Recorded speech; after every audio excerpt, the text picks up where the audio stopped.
ជិះម៉ូតូពីរគ្រឿងមានគ្នា5នាក់ដើរលួចម៉ូតូនៅក្រុងបាវិត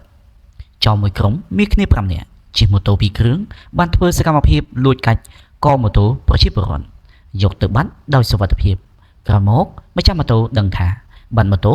ក៏មើលតាមកាមេរ៉ាសុវត្ថិភាពក៏ឃើញក្រុមចោរចូលលួចកាច់កជិះយកទៅបាត់ក៏ឆោឡោករណីចោរកម្មនេះកើតឡើងនៅវេលាម៉ោង 2:00 នាទីទៀបភ្លឺនៅថ្ងៃទី11ខែមីនាឆ្នាំ2025នៅភូមិបាវិតកណ្ដាលសង្កាត់បាវិតក្រុងបាវិតបើតាមម្ចាស់ម៉ូតូបានឲ្យដឹងថាម៉ូតូរបស់ពួកគាត់ម៉ាក Honda C125 ពណ៌ខ្មៅពាក់ស្លាលេខស្វ័យរៀង 1T 3906ឆ្នាំ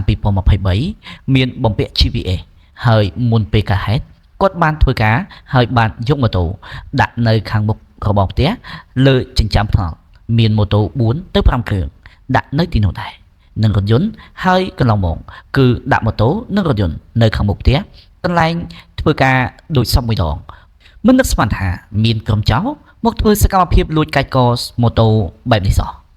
ប្រពន្ធបន្តថាបើតាមកាមេរ៉ាសុវត្ថិភាពក្រុមចោរមានគ្នា5នាក់ជិះម៉ូតូចំនួន2គ្រឿង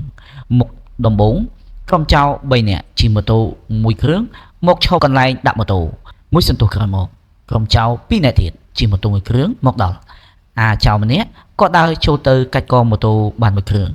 ដោយម៉ូតូដាក់ក្បែររថយន្តរួចអូសចេញទៅខណៈនោះពួកចោរក៏នាំគ្នាជិះម៉ូតូរុញម៉ូតូជនរងគ្រោះចេញទៅក្រោយមកម្ចាស់ម៉ូតូបានមើលទូរស័ព្ទ GPS ក៏ឃើញក្រុមចោរលួចយកម៉ូតូ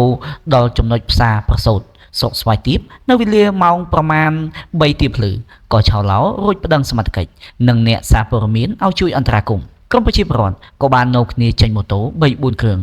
ប្រដេញតាមចំណុចទីតាំងរបស់ម៉ូតូជនរងគ្រោះមើលតាម GPS ហើយនៅវេលាម៉ោងជាង3ទៀបភ្លឺក្រុមចោរយកម៉ូតូដល់ចំណុចចំមុះជ្រូកក្នុងភូមិថ្មីសង្កាត់សង់ក្រុងស្វាយរៀងសមត្ថកិច្ចក៏ចេញស្ទាក់ក៏ប៉ុន្តែទំនងក្រុមជនសង្ស័យបានដឹងថាម៉ូតូរបស់ជនរងគ្រោះមានបំពាក់ GPS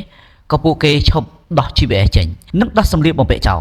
នៅប្រហែលវេលាម៉ោង 4 ទៀបភ្លឺនៅចំណុចស្រុកស្វាយជ្រុំហើយបានបញ្ឈិះម៉ូតូជិះគេចខ្លួនខណៈនោះប្រជាពលរដ្ឋអ្នកដេញតាមក៏បានទៅទាន់នៅចំណុចស្រុកស្វាយជ្រុំប្រើប្រាស់ដំបងនិងកាំបិតស្រែកឆោឡោធ្វើឲ្យក្រុមចោរភ័យស្លន់ស្លោបានរត់ចោលម៉ូតូមួយគ្រឿងម៉ាក Honda C125 ពណ៌ក្រហមពាក់ស្លាកលេខក្រចេះ 1G4351 និងកាបូបខោអាវនិងខោអាវដែលពួកជនសង្ស័យស្លៀកពាក់ធ្វើសកម្មភាពចោលនោះហើយនាំគ្នារត់ឡើងជិះម៉ូតូដែលពួកវាលួចបាននោះជិះគេចខ្លួនបាត់ស្រមោលដោយម៉ូតូរបស់ជនរងគ្រោះចោលដោះ GPS ចេញនិងបោះចោលបាត់ទើបបាត់ដានត្រឹមស្រុកស្វាយជ្រុំសមត្ថកិច្ចបានដកហូតវត្ថុតាងម៉ូតូជនសង្ស័យ